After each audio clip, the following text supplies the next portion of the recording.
प्रकारचं एक वातावरण निर्माण झालं आहे आणि त्या महाभारतामध्ये सगळ्यात जास्त लक्ष कुठल्या राज्याकडे असेल तर ते महाराष्ट्राकडे आहे आणि महाराष्ट्रात खास करून शिवसेनेचे पक्षप्रमुख उद्धव ठाकरे आणि त्यांच्या नेतृत्वाखालची शिवसेना ही या महाभारतामध्ये कोणती भूमिका बजावणार आहे याकडे संपूर्ण देशाचं लक्ष लागून राहिलं आहे।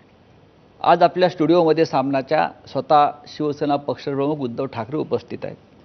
आपण त्यांच्याशी या महाराष्ट्रातल्या आणि देशाच्या निवडणुकांवर चर्चा करावी आणि आपल्या मनातले जे प्रश्न आहेत देशाच्या महाराष्ट्राच्या जनतेच्या त्यावर त्यांचं मत घ्यावं।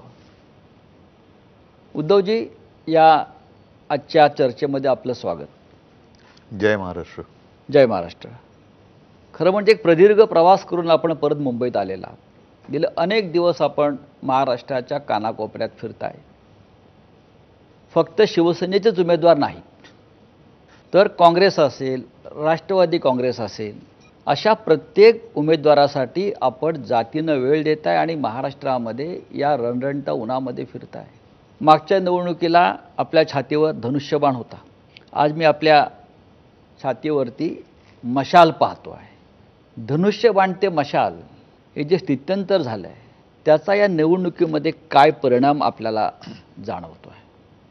पहिल्या प्रथम आपण जो उल्लेख केला की आत्ताची निवडणूक ही महाभारतासारखी चाललेली आहे, त्यावेळेच्या महाभारतामध्ये द्रौपदीचं वस्त्रहरण झालं होतं, यावेळेला आपल्या देशातल्या लोकशाहीचं वस्त्रहरण होतंय आणि म्हणून ती लोकशाही वाचवण्यासाठी स्वातंत्र्य लढा हा एक वेगळा भाग होता। त्या काळात आपण नव्हतो, पण ज्यांनी ज्यांनी संघर्ष केला, बलिदान दिलं, त्या सर्व क्रांतीवीरांनी आणि त्याग करणाऱ्या सगळ्या स्वातंत्र्य सैनिकांनी अफाट कष्ट करून, शौर्य गाजवून आपल्याला हे स्वातंत्र्य मिळवून दिलं।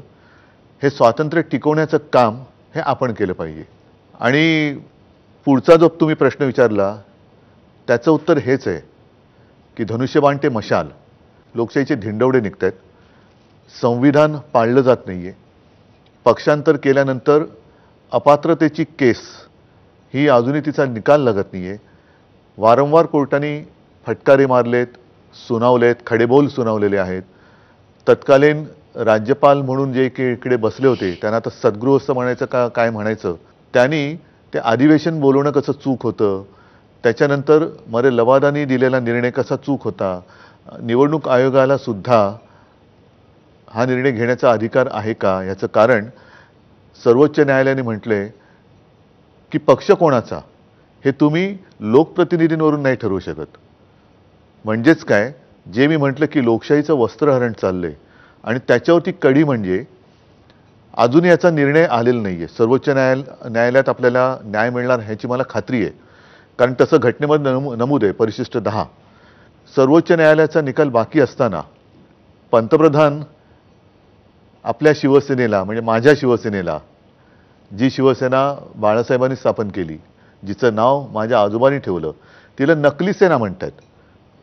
ह्याचा अर्थ उघड आहे की निवडणूक आयोग हा त्यांचा नोकर आहे, लवादाने सुद्धा ते म्हणतील तसंच काम केलेलं आहे। आता सर्वोच्च न्यायालयाने सुद्धा आम्हाला हे चिन्ह किंवा नाव देऊ नये असा अप्रत्यक्ष दबाव हे आपले प्रधानमंत्री सर्वोच्च न्यायालयावरती आणतात की काय, असा प्रश्न पडलेला आहे। म्हणजे संपूर्ण यंत्रणेवर दबाव आहे, नासून टाकले, दहशत आहे। होय। मी जो मगाशी उल्लेख केला महाभारताचा, हे महाभारत सुरू आहे या देशामध्ये। महाभारत